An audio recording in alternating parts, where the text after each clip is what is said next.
I'm going to make you a promise. Without a doubt, unequivocally, if I don't deliver on this promise, you never should listen to me again.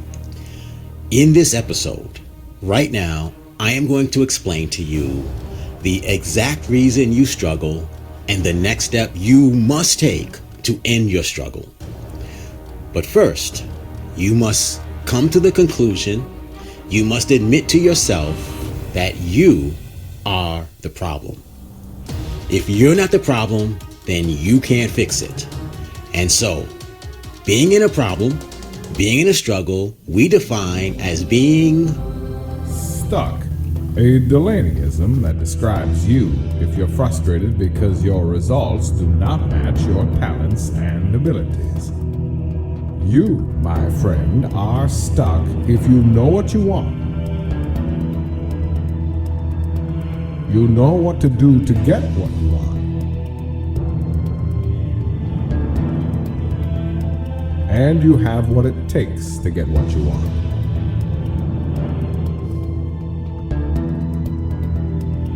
Yet you have very little of what you want because you are, in fact, stuck. I find it interesting that Mark Dulaney is the only trainer I know of that deals with this punishing problem. Won't you join me as Mark creatively portrays the frustration that goes along with being stuck?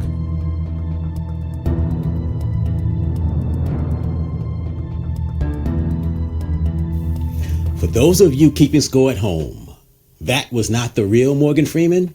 That was someone who can imitate his voice, and I love it for this podcast. My name is Mark Dulaney. I used to call myself a cancer survivor. And over the course since producing the last episode, I'm changing myself. I beat cancer. I am no longer a survivor of cancer. I am a man who is beating cancer. And what that means for me is I am committed to getting my energy back, my focus back, my drive and desire for more success back. All the things that cancer took from me and allowed me to still live. That's what I call survival. I'm looking to beat cancer and get back to the self I was before. And starting producing this podcast 2 weeks ago, right up until this one, is one of those major things. Here's my question for you. What are you surviving? Do you know what I mean? Like, there's strength in surviving something, but there's way more strength in overcoming and moving forward in your life, getting over it, getting back to where you were before that thing you survived. And I want to help you do that in this episode. This episode is called The 3 Versions of You. There are 3 versions of me. There are 3 versions of my brother, who I'm going to interview in the next episode. He's got an amazing story. There are 3 versions of you. And I want to try to pull this together for you in a way that will help you create the life you truly want to live. So first off, version 1.0 is from the time you were born until you were taught what to fear. Now, if you think back to our previous episodes, right? One of the key components of this podcast is start from where you are without shame. And last week I gave it away. I told you all the things I used to be ashamed of. Second thing we realize is that the moments of truth in our lives, we have to make the right choices, say the right words, do the right things, have the right thoughts, ask the right questions. At the moments of truth in our lives, those are the most important times of our lives. We have to do what we're supposed to do. And then the biggest overarching theme is stop acting out of fear, stop reacting out of fear, and act out of love, the pursuit of what you want instead of the avoidance of what you don't want. And so from that frame of reference, I want you to think about the 3 versions I'm going to explain that exist or have existed within you. So, version 1 is from the time you were born until you were taught what to fear. Does that make sense? So I always say it this way. If Adam and Eve were born as human babies, they'd have been eaten by the animals of the field, the birds of the air, or the fish of the sea. But in God's infinite wisdom, he created them adults and he gave them dominion over it. So they didn't have to fear the things we feared as babies, and we who have babies know our babies should fear, but they're too young, too naive, too, for lack of a better term, too dumb to know they should fear it. So here in my city, Rochester, New York, I believe it was on Monday, a woman with a baby in a stroller and a 5-year-old are walking across a bridge. And the boy, I think it was, runs ahead of her with no fear, climbs over a fence or a gate or a railing and falls over into a gorge. And at the time I'm recording this, his body hadn't been recovered, or I hadn't heard it was. So this 5-year-old, living without fear, climbs a fence and literally brings about the end of his life and torment, I'm sure, to his mother and his parents. And it's just a devastating thing that happened. But where you and I live without fear, and I just want to make sure I get this right, live without fear of our physical and imminent danger, we are committing ourselves to harm, hurt, and even death. And that is one of the ultimate fears we all have, is of injury and death. However, babies are too young to understand. Sometimes 5-year-olds, sometimes 10-year-olds, sometimes teenagers are too young to understand that level of fear. And so then we have parents, guardians, teachers, education. They teach us what to fear. And then you got to get this part, because now we're moving into version 2.0. Version 2.0 is where we've learned what to fear. One element of it is we know some of us are afraid of heights. We know railings, and you don't climb over railings over a gorge. Be careful when you go rock climbing. Be careful in dark places where you don't know your surroundings. There's so many things that we learn to fear as we become adults. But without knowing it, we also learn to fear other things that are kind of crazy. Like, for example, we learn to fear rejection. We learn to fear failure. We learn to fear being different from the people we associate with. We learn what people like us should do. Now, in our town, we have an inner city. In Rochester, we have an inner city, just like every city, where those people like us learn one way of life. And then we have this swanky eastern suburbs where people learn another meaning of what it is to be us. They call it culture. We learn our culture, and in it, it talks about our potential, what people like us can do, what people like us shouldn't do. Have you ever heard people talk like that? Oh, no, we shouldn't be doing that. And we learn this in large by from our parents. They love us. They want us to know. They want us to avoid pain. And one way we learn to avoid pain is to avoid rejection, setbacks, failure, being different, being made fun of, like all these things. So in version 2.0, it's very, very interesting. It's you, who you are right now. Version 1, you were a baby, you grew up a little bit, but at some point you became version 2, and you now know not to play in traffic.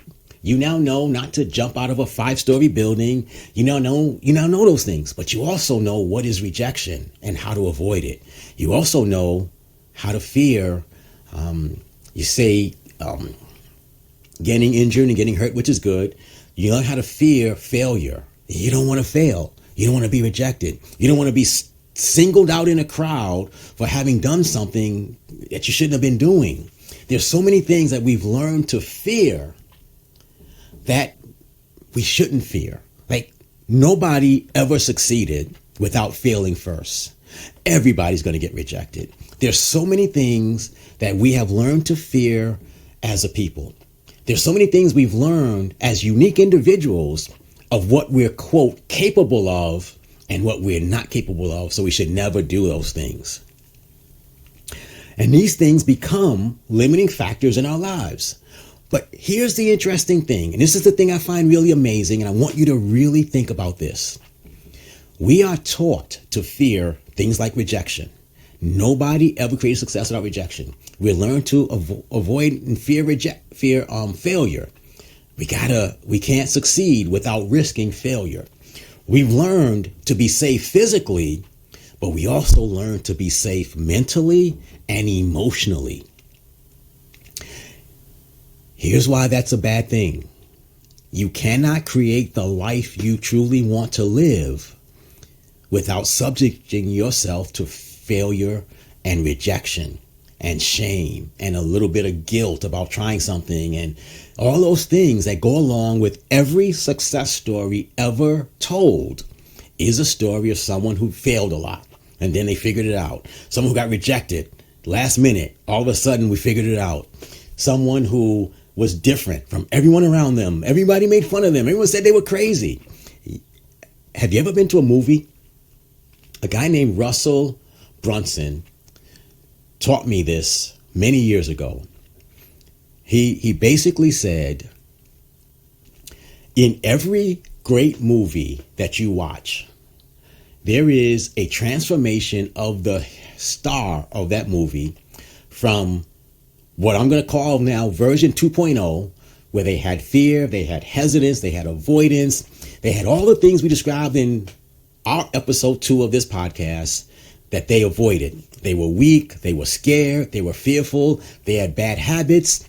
And the movie isn't just about their physical success, but it was about their mental and emotional transformation to the person who no longer feared those things. And I could quote movie after movie. I'm not going to, even superheroes go through this mental and emotional transformation. And so here's what I'm saying to you. Once upon a time, you had no fear of anything. And your parents, your life's experience, and your education taught you what someone like you should fear. And those things aren't necessarily good for you to fear those things. Yes, again, physical harm, the possibility of death, we should fear those things.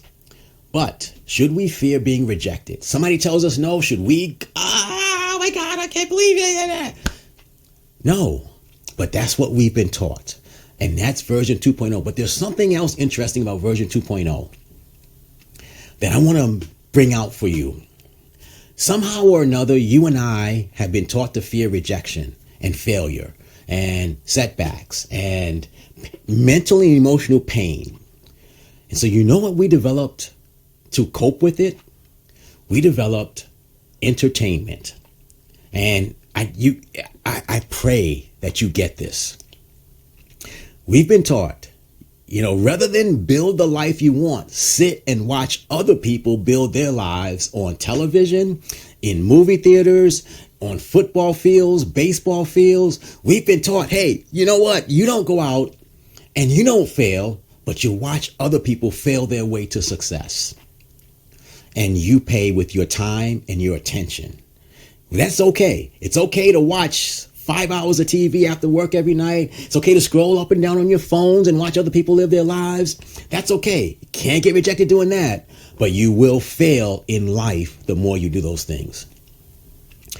We've been taught, you know what? Gambling is okay now. It's legal in most states. It's okay to go throw down $10 here and then $20 there. And then one day you sold your house and you're homeless. Do you get what I'm saying? It gets worse. Marijuana, cannabis is now legal in most states. So it's okay to spend your money. And I know people who every day cannot go through life without smoking it or chewing it or somehow or another taking some substance into their body that numbs them from the pain of their everyday life. I'm not going to get into how much money that costs them, that they could do better things with that money. But what it does to their brains, their bodies, their emotions, destruction. I could go on, but version 2.0 of most people fears mental and emotional struggles, which are required to create success, but have no fear of doing things that destroy their time, destroy their money and their finances, sometimes hurts their career. Like, for example, someone will think nothing of going out to a bar, drinking, and driving. If you want to do something to destroy your financial future, go do that. I know many people who do it. Again, I drive an Uber. They get in my car all the time. Oh yeah, I got a DWI. These are things that version 2.0 does that destroys their chances of the future that they want to create. And I realize I'm on a bit of a monologue here, but if you get this, you and I have been taught to fear things mentally and emotionally we shouldn't fear, and yet we've become somehow okay with doing things we should fear.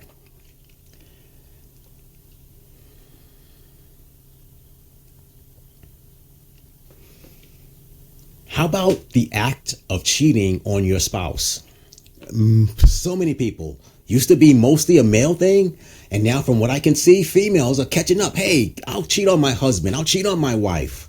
I'll go out and have an affair. Who cares? How about all forms of illicit sex without some form of guarding or protecting yourself against the diseases that can get transmitted and the possibility of pregnancy and the emotional attachment that's going to be with you for the rest of your life?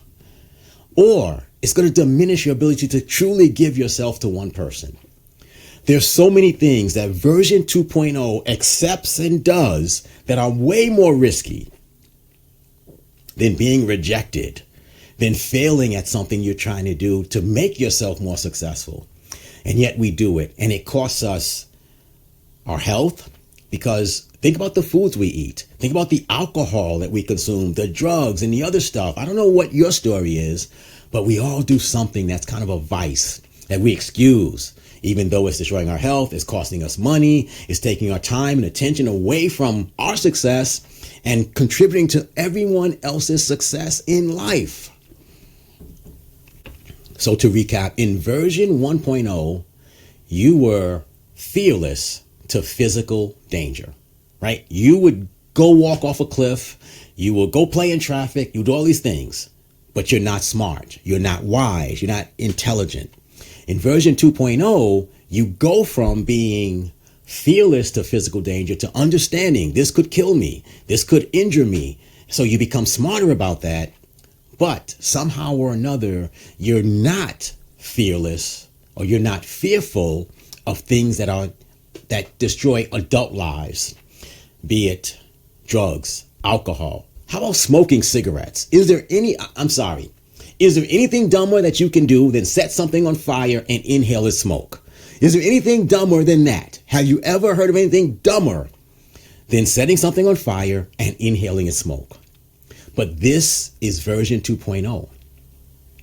We fear anything that's out of our comfort zone that will make us more successful, but we accept and follow the crowd on things that we know are physically, mentally, and emotionally harming and financially harming our lives, but we keep doing them. We do it with alcohol, various forms of drugs, illicit sex, television watching, excessively scrolling up and down our phones. None of those things are making you more successful, yet version 2.0 has their share of the ones that they do. And we all have one. It's called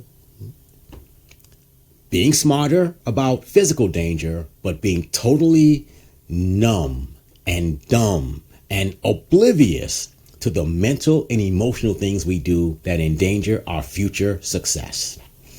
And if I could get you to do one thing, it would be afraid of alcohol, drugs, smoking, gambling, watching TV too much, scrolling up and down the phones too much, illicit sex, cheating on your spouse, so many things. If I could get you to be afraid of those things, but be bold and oblivious to failure, rejection, embarrassing, being judged by others, not fitting into the crowd. Do you really want to fit into a crowd today? If it's a crowd, I hope it's a crowd of wealthy people, a crowd of healthy people, a crowd of happily married people, not just the crowd. And so this is where we find ourselves in version 2.0. If you get this, then you understand. I'm going to say this to you. Every struggle you have is linked to the fears when you live in fear, but it's also linked to the habits that you form. If you have a habit of watching 3 hours every night of television instead of doing something to improve yourself, if you have a habit of going out every night drinking and spending money like it's no tomorrow, it's destroying your future. So let's go on to version 3. Version 3 is really simple. It's the creator. It is the version of you that I want to help you create in every episode of this podcast. It is the version of you where you decide, based on your desire for a great future, what you're going to fear.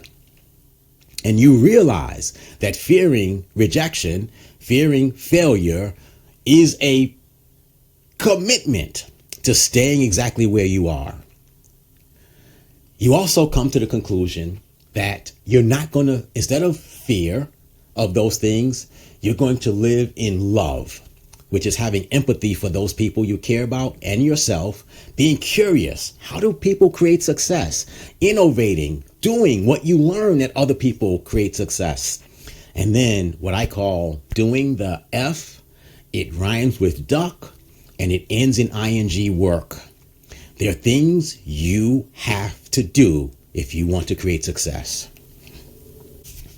So version 3.0 of you is the person who only fears what is physically dangerous or financially dangerous or dangerous to your marriage and your family, or what is mostly you fear what is dangerous to your future success and the life you truly want to live. And you actually fear wasting time, wasting your life away, wasting money, wasting your body away with poor eating and lethargy, not moving. You fear what hurts your potential for the future. You only fear what is standing in the way of you and the life you truly want to live. Rejection, who cares? You're going to be rejected no matter what you do. In essence, if you don't allow other people to reject you, you're rejecting yourself. So why fear rejection? Go out and ask for everything that you want. Haha, I said ask. I meant ask. Ask, A-S-K, for everything you want of everyone you come in contact with. Here's the real deal. You are either creating the life you want to live, or you're donating your time, your energy, your attention, and your money to other people so they can create the life they want to live. If that makes sense to you, then you got what I'm trying to tell you. You need to make a choice. Either you're creating your future success, or you're creating everybody else's and you're donating your time, your money, your attention to them so they can live the life they want to live.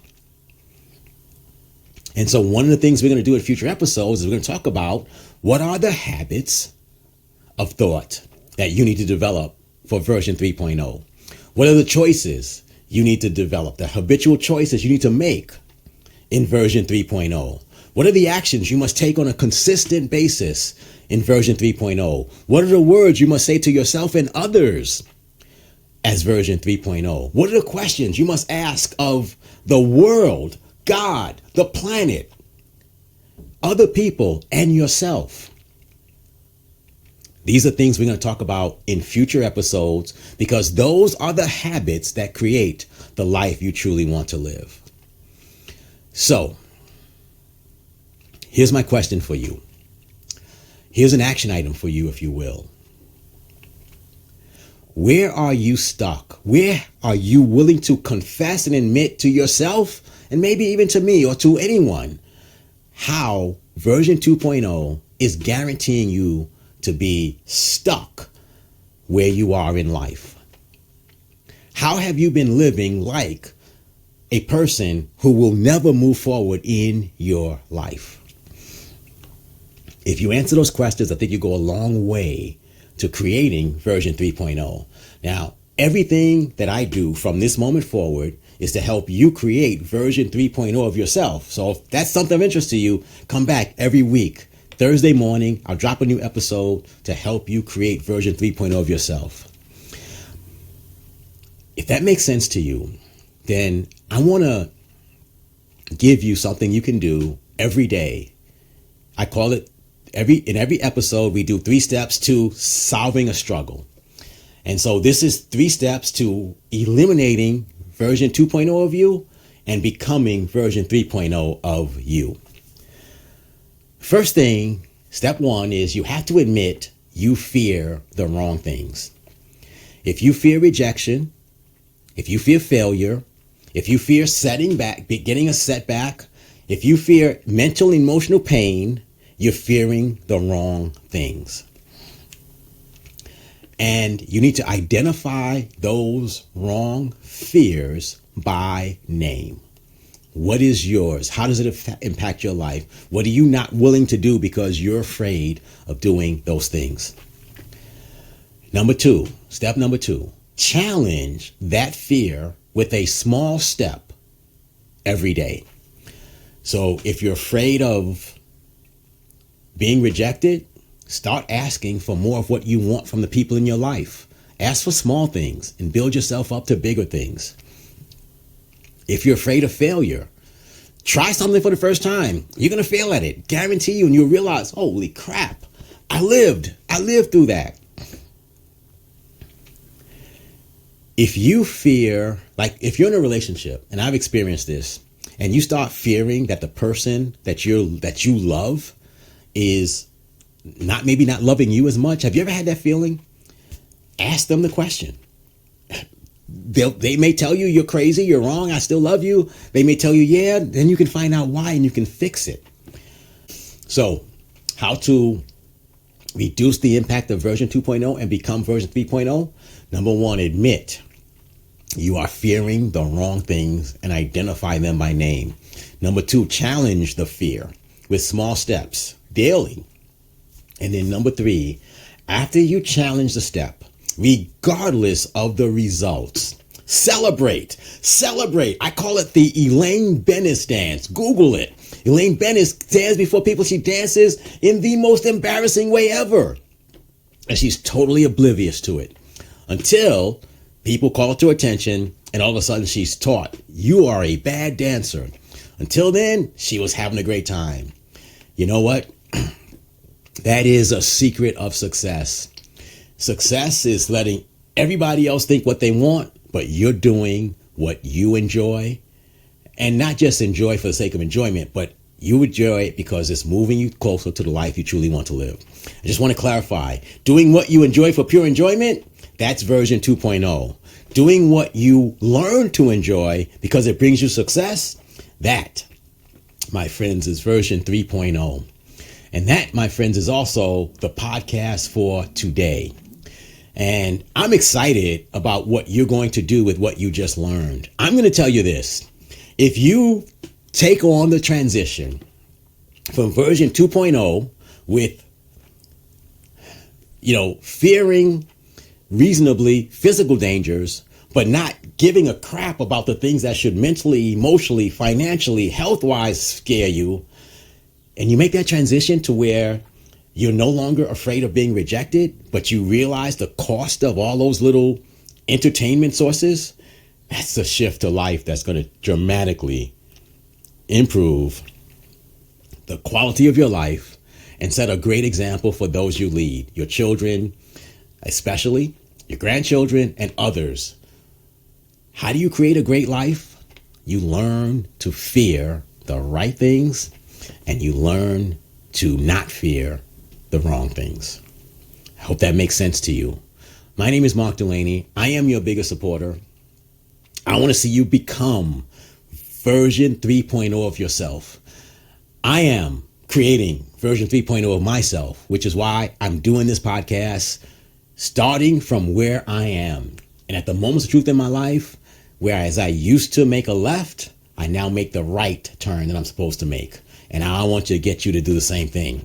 So next week, I'm interviewing a young man, well, he's not young anymore, who got arrested, went to prison. We call it a vacation, 6.5 years, came out, no money, $700 a month in income, health problems, and a criminal record, who has upgraded his life tremendously. And I'm going to explain to you, and he's going to explain to you how he used the principles we're talking about in this podcast to go from that to living a phenomenal life today. If that interests you, come back next Thursday, sometime overnight. When you wake up in the morning on Thursday, the episode 4 will be ready for your viewing. All I can say is, wow. I told you Mark was unique in his approach. You will never get what you want as long as you are stuck. Is this your time to get unstuck?